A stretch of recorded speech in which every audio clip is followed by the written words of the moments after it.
PodCastle, episode 675, for April 20th, 2021. Blush Response by E. Catherine Tobler. Rated PG-13.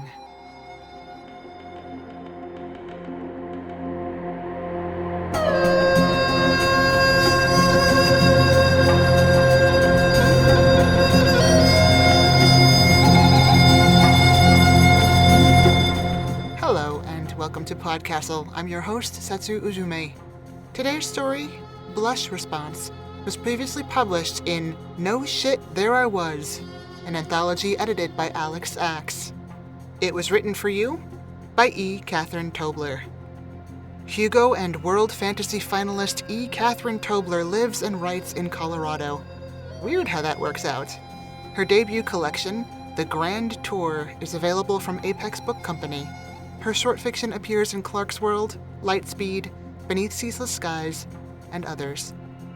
The story will be read for you by Tatiana Gray. Tatiana Gray is a critically acclaimed actress of stage, screen, and the audio booth. She has been nominated for dozens of fancy awards, but hasn't won a single damned thing. She lives in Brooklyn, New York. See more about Tatiana at tatianagray.com. And now, walk your red heart into the gray night and enjoy the story. Blush Response by E. Catherine Tobler. Narrated by Tatiana Gray. No shit. There I was, behind the wet curves of the ebony Bugatti, watching Casper cut through the rain like a knife's sudden edge. He paced outside the automat, clothes wet like he'd been out there a few hours. His silver lighter slid between his rain-flecked hands. It was too wet to smoke, the windows of the Bugatti streaming with rain that ran quicksilver when I slammed the trunk. It latched with an exasperated splatter, and I brushed the wet from my charcoal trousers and straightened to study Casper. Lola? Casper was an ashen smudge amid the hues of gray that coated the world, until he thrust his chin toward me in greeting. The clear light falling through the automat's window caught the rosy colors that banded his cheek and brow for a long-ago crime, exposing hues unnatural and alien. His left eye gleamed emerald, the other as flat and flint as Chicago around us. I joined him under the dripping awning, rain tracing my melting jet pin curls while he rooted in his jacket for his silver cigarette case. The minute he opened it, the damp air blanketed the cigarettes, and his lighter refused to catch. "You're late for your boys," I said, "and looking like the gutter spat you out." Sodden debris clung to his shoulders, and his shirt was rucked out of his belt. His hair, slate parted to the right and gold to the left, was mussed like a lady'd had her fingers all up in it. But no lady would have her fingers all up in that. "They in there?" His head jerked toward the automat window. "You know they are." Casper's crew, the rock ghosts, was sour-faced and focused on the door to the powder room. I unbuttoned my jacket and shoved my hands into my pockets, the motion exposing the black leather holster at my waist.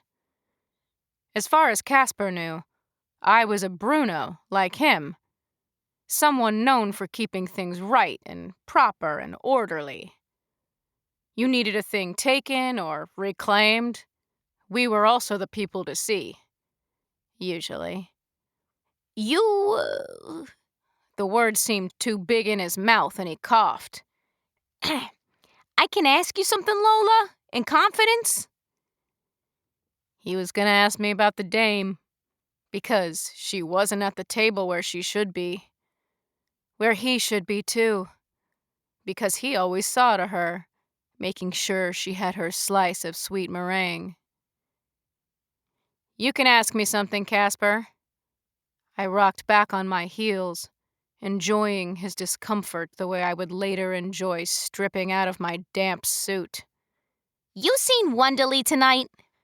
People didn't much talk about Wonderly. She was a sin everyone desired, but no one wanted to confess. She was a creature that shouldn't exist. Not so much an angel you hear stories about, but more a creature that should not be possible at all. Something no one could ever rightly make. You believe in God enough, angels seem possible. Not Wonderly.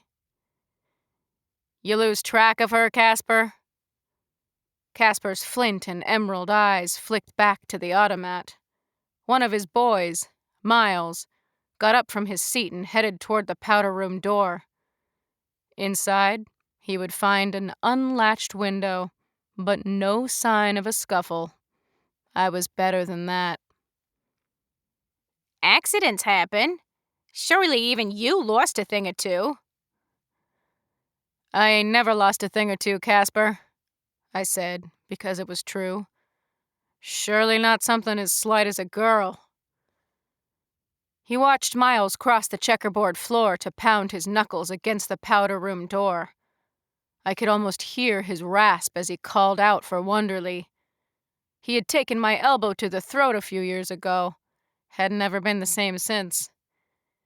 Casper moved into the automat as my boys stood from their table and strode toward the doors. Dix and Lash didn't shoulder into Casper like they might have normally. Maybe it was because Casper tried to make himself the size of a frightened mouse, even as he walked toward the ghosts. Outside, Dix and Lash looked my way, and I, opening the car door, only smiled my usual smile. They didn't ask me anything, because asking implied they didn't trust me, and they trusted me implicitly. Courting that trust had taken an exhausting 8 years. We drove to the warehouse, and once the doors were rolled tight, the Bugatti dripping water onto the concrete, I rounded its beetled backside to crack the trunk open. Rainwater sluiced from its edge onto Wonderly, who curled inside. She looked like a pearl, bowed into the black maw of the trunk, and I offered her a hand. It was kinder than the chloroform I'd knocked her out with earlier. Her hands were gloved and shaking when she grabbed hold of me, but strong even so. She came out in a whisper of white chiffon, her pale hair tangled in the collar of her jacket. I reached out thinking to set it loose, but she pulled a hand free and slapped me across the face. "You goddamn crumb," she spat. Dix and Lash dragged her kicking and shouting through the warehouse. After I lifted Wonderly's pocketbook from the trunk, I followed, 'cause I needed to see her work. Monty was tied to a chair in a back room that smelled like panic and piss. When we entered with Wonderly, he pulled against the ropes looking for all the world like a wriggling puppy who needed outside before he pissed himself again. "Shit, Dix! Not her! Can't we—" Dix was the brains of this operation, always cool under pressure. He didn't flinch when he thrust Wonderly into Lash's hold, or when he kneeled in front of Monty, who smelled exactly like he'd been strapped to the chair for 3 days.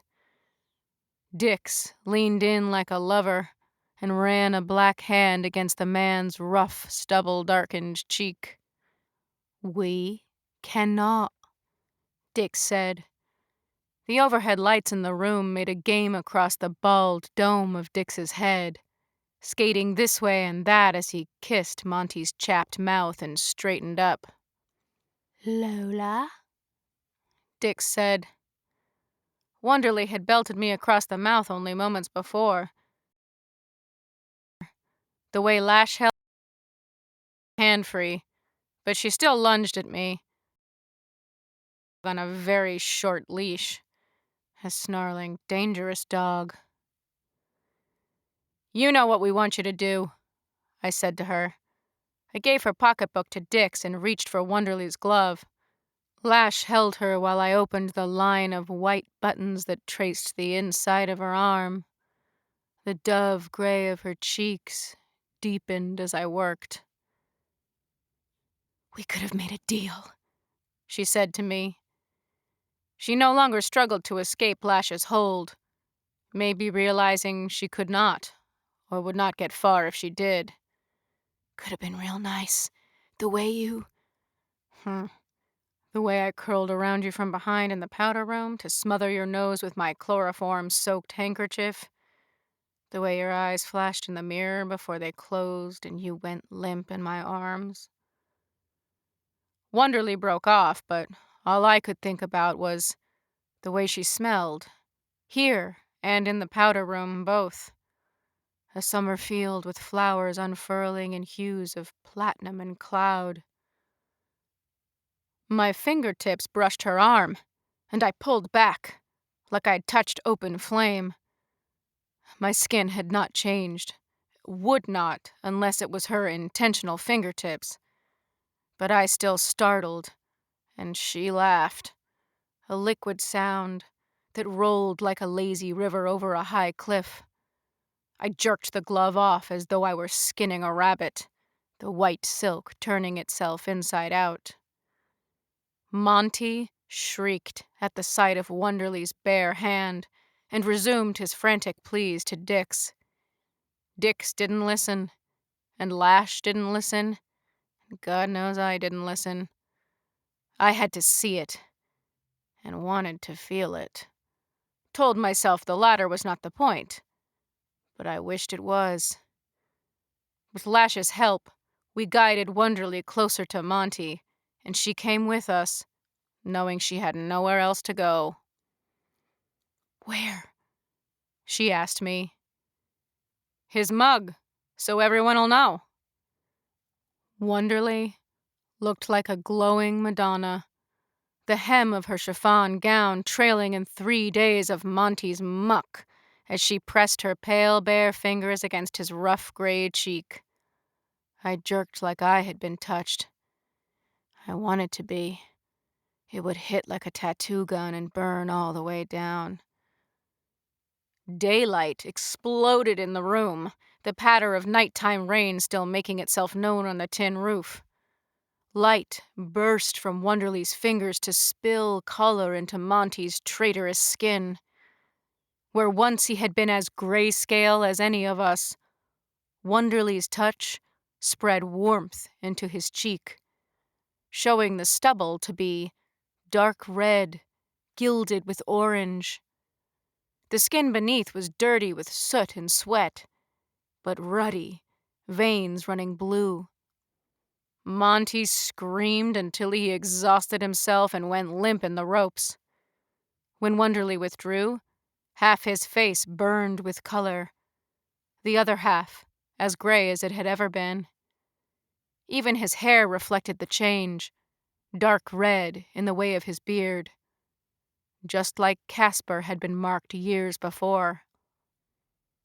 Wonderly crumpled into my arms, and I swept her up, Dix tossing her pocketbook like a careless tip into her lap. I carried her from the room, upstairs to the storeroom, because there was nowhere else. I laid her down on the bags of coffee beans and waited for her to come around. With Monty punished, Dix and Lash would be busy showing him around, so everyone knew exactly what he'd done. The way some dames showed off a new ring or dress. And the show would give me time to get Wonderly out. Wonderly lunged from the sacks of coffee, catching me across the chin with her still gloved hand. She could punch, I'd give her that. But I was on her before she could think of escaping this room. My hands closed around her wrists, gloved and not, and I pushed her back into the sacked beans, staring into her gray eyes, clear like church glass. Her pupils widened, black holes to swallow a person up. "Shh. Do not shush me," Wonderly said, and squirmed to escape my hold. When she saw she could not, She angled her bare fingers toward my face like she meant to put the shine on me. Some part of me wanted that, god damn it all. "Ain't no need to threaten," I said between clenched teeth. I thrust a knee between hers, hearing the tear of white chiffon between us as her pocketbook tumbled to the floor. "I'm here to get you out, Wonderly. To take you away."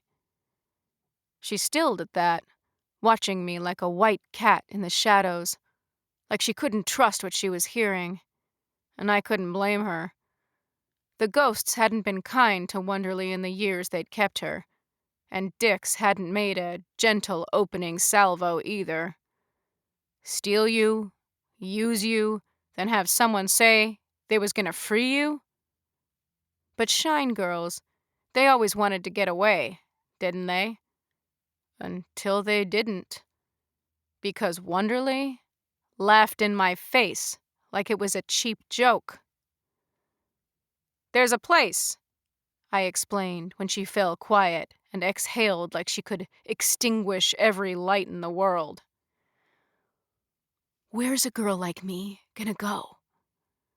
Her gray eyes searched the ceiling, then came back to my face, and I wondered what she saw there, beyond my black curls and black eyes. She reached up like she meant to touch my mouth, and I stayed put, like I meant to let her. "Girls like me only got one place." Girls like me only had one place, too. Her fingers hesitated, and I didn't move, didn't breathe. The world had condensed itself to the 5 points of her fingers, bare and hovering between us. "There's a place," I repeated. "A place you can live like anyone lives." She laughed again, only this time there was no humor in the sound. I let her wrists go and eased away as she watched me. She slid from the sacks, all those iceberg skirts crumpling up to show her cream silk stockings. "Like anyone lives?" Wonderly repeated. "Like you live? Anyone tells you there's anything other than this is a goddamn liar. Everything is small rooms that smell like piss, and men that smell like want, and me putting my hands on them until they scream because they've done something so bad they need to be marked. That's all it is. Lola, is that what they called you? Ain't nothing but marking people, and then the next person, and then the..." From the room below, Dix and Lash escorted Monty out with a holler. Monty wouldn't be booted just yet. The first time, a person was given a chance to redeem themselves.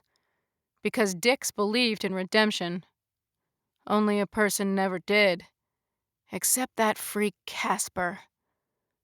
Just like a Shine Girl never refused to leave. Except Wonderly. "You telling me you'd rather stay? Be the ghost's Shine Girl, or Dix's Shine Girl, or anyone's Shine Girl but your own? Wonderly." Wonderly's eyes narrowed and she advanced on me, looking like a tea kettle about to boil over, all steam and hiss. "Like you? Being your own goddamn thug? You goddamn liar." She spat and lunged. "There's nowhere else." Her hands were everywhere, looking for something. In my jacket sleeves and jerking at my shirt until it tongued out of my belt. She grasped and pulled until the pearl buttons ripped loose and pelted the ground like grape shot.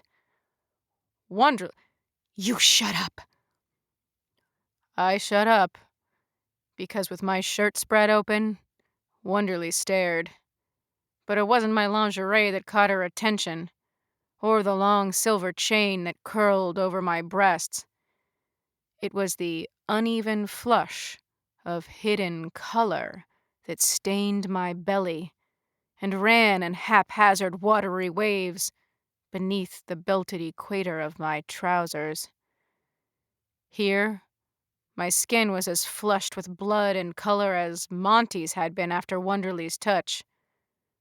Wonderly released my shirt, now wrinkled from the force of her touch. How hungry you looked when I touched Monty. Just a goddamn liar looking for another fix. Where do you take these girls? Someplace they're never found? And don't you dare Wonderly me. Not gonna be your shine girl, you goddamn junkie. I flinched at the implications, but couldn't say she was wrong about me wanting a fix. Couldn't say I didn't crave the bite of her touch. Couldn't even guarantee she would enjoy the life I'd take her to. The quiet towns where I'd left so many other girls. Maybe she was like me and knew only one way. Couldn't imagine breathing under a sky that wasn't raked to ribbons by scrapers. I didn't draw my shirt closed, only crouched where I stood, to ease the tension that pulled like a knotted rope down my spine. I bowed my head, and right then, Wonderly could have run, and I might not have chased her. If I was a better person, that would have been true. I wanted those hands on me long enough to leave a permanent mark the way others had before, carefully hidden from the world, but still there. "We take shine girls away," I said when I could look at her again. She was like a pillar of marble in the dim light of the room, arms wrapped around herself so she might stop shaking. God, she was still shaking. Was it fear? Hope? Some mishmash of both? "New lives," I said. "Better lives." The girls always wanted to go, and I never questioned my work. The time it had taken to ingratiate myself to dicks, the terrible things I'd done in the name of getting them free. Says you, Wonderly said. Maybe it's you who needs to get out, junkie. Her eyes narrowed when I didn't react to that jab. Copper. I shook my head. Junkie? Yes. Copper? Not anymore. I pulled my shirt together and stood. Wonderly looked at me differently then, tilting her head in a way that made her white hair avalanche over her shoulder. How long's it been, then? The question was vague, and also not. Not how long had I pretended to work for dicks. Not how long had I been getting shine girls away.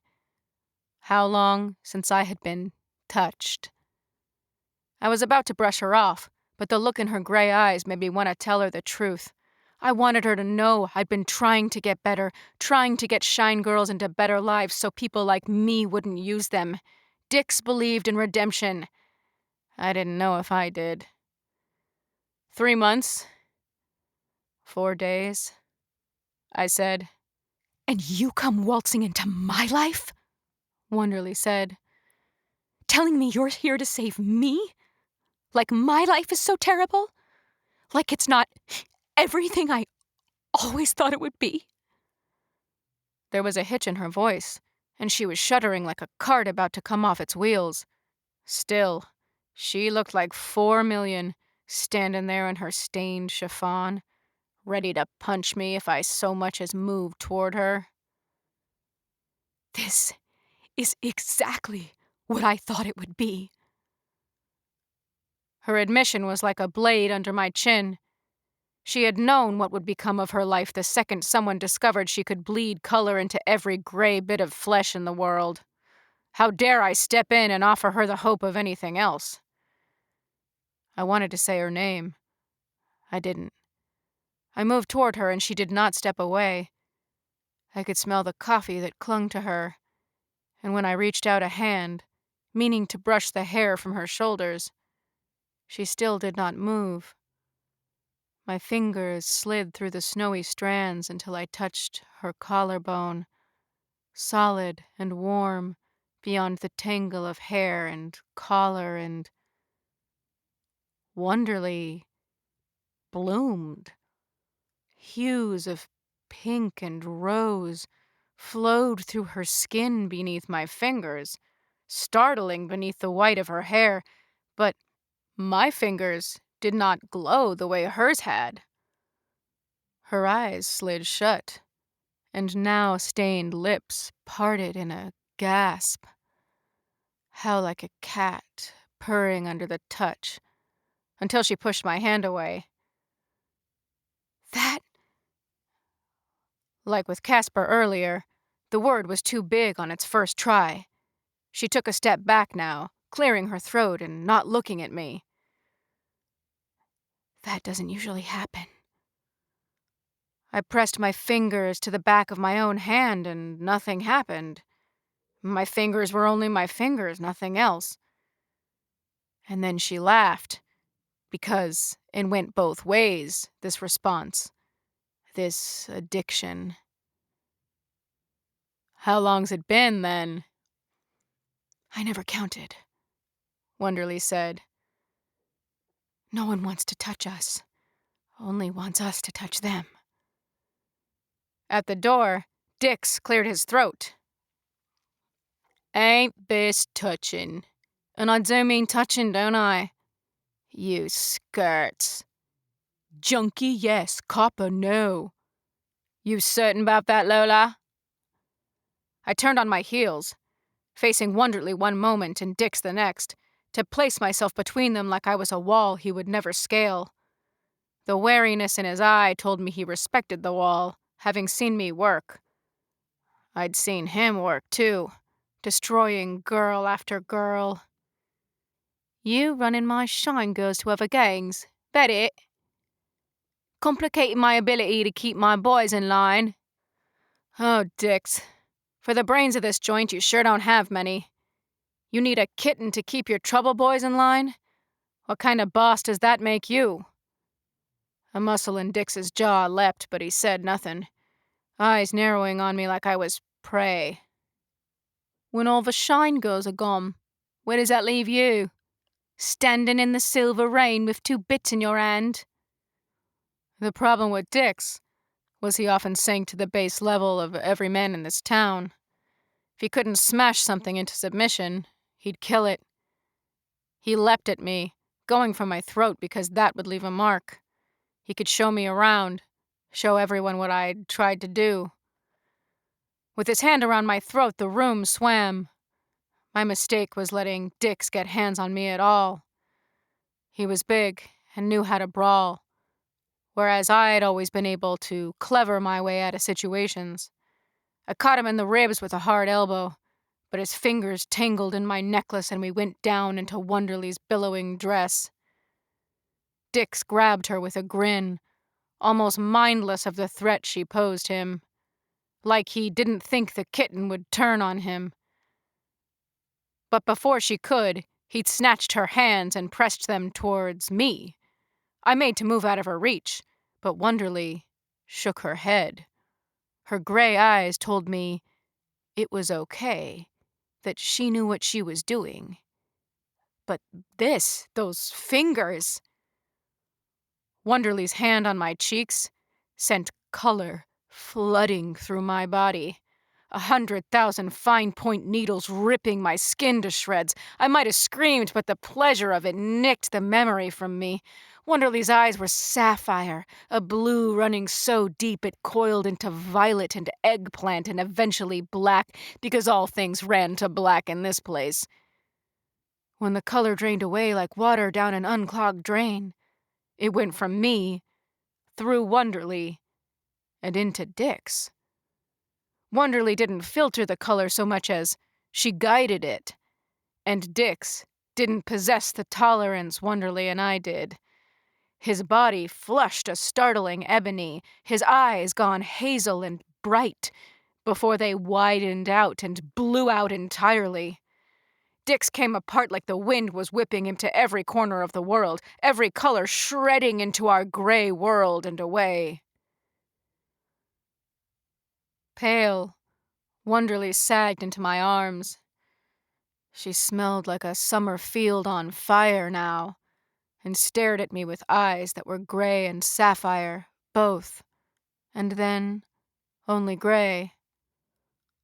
I won't go. Not to that place with all those other shine girls. There were other Shine Girls? No way could there ever be. Not compared to Wonderly. I won't go to that place. But you and me? Let's go. Anywhere but here, Lola. Doesn't matter where, does it? I don't want to get lost in all those girls and you. It was me who trembled now, though my hands were steady in a way they'd never been before. I could still feel the rush of color in me, though there was no sign Wonderly had ever touched me. The idea of going away with her was disquieting, when she might only be an arm's length away and would touch me the way I wanted touching, because I would touch her the way she wanted touching. It was death to stay, and it was death to go. But Wonderly was no angel, and there was no heaven beyond what I'd seen in her arms. When I closed Wonderly into the Bugatti this time, she wasn't in the trunk, but on the seat beside me, that chiffon dress enfolding us like clouds. The rain beaded on the windows, and I felt Wonderly's hand momentarily in my pocket, bare, rooting. Then the press of a cigarette between her lips, the flicker of my lighter in the gray of her eyes. And then me, jumping like startled quicksilver, when she slid that cigarette between my lips, fingers brief and blushing.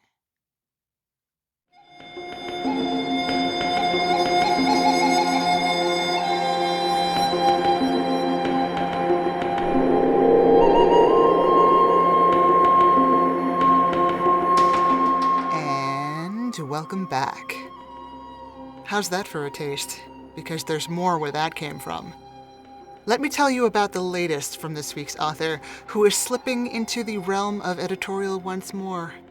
Allow us to introduce you to The Deadlands. The Deadlands is a new monthly speculative fiction magazine publishing short stories, poems, and essays about endings, beginnings, and all the realms we pass through to get there. The Deadlands Kickstarter has rewards like pins, stickers, autographed books, FaceTime with pros like Nava Wolf and Fran Wild, and the carefully cleaned and prepared skulls of little woodland creatures. For real, go look. And back this Kickstarter. You've only got 10 days left. The Deadlands, a journal of ends and beginnings, will be published by Sean Markey and feature E. Catherine Tobler as editor-in-chief. Their Kickstarter is kickstarter.com/projects/markey/the-deadlands. We'll have a link in the show notes. That was our show for this week. On behalf of everyone here at PodCastle, our audio engineer Peter Baravesh, our forum moderator Aussie Cat, your co-editors Jen Albert and Sheree Clark, along with all of our wonderful first readers, including Tierney Bailey, Sophia Barker, Matt Dovey, Aidan Doyle, Amelia Harrington, Kai Hudson, Craig Jackson, Julian Jarbo, Shamari Kirkwood, Devin Martin, Julia Patt, Hamilton Perez, Shrikrupa Krishna Prasad, Ziv Witties, Eleanor Wood, and Caitlin Zivanovich. Thanks for letting us share another story with you. PodCastle is part of Escape Artists Incorporated and is distributed under the Creative Commons Attribution, Non-Commercial, No Derivatives 4.0 International License. Feel free to share it, but don't sell it or change it. Our music is by Shiva in Exile. Everything we do on PodCastle is 100% donor-funded, and if you'd like to support us, I invite you to join us on our Patreon at patreon.com/EAPodcasts. We'll be back next week with another tale. See you then.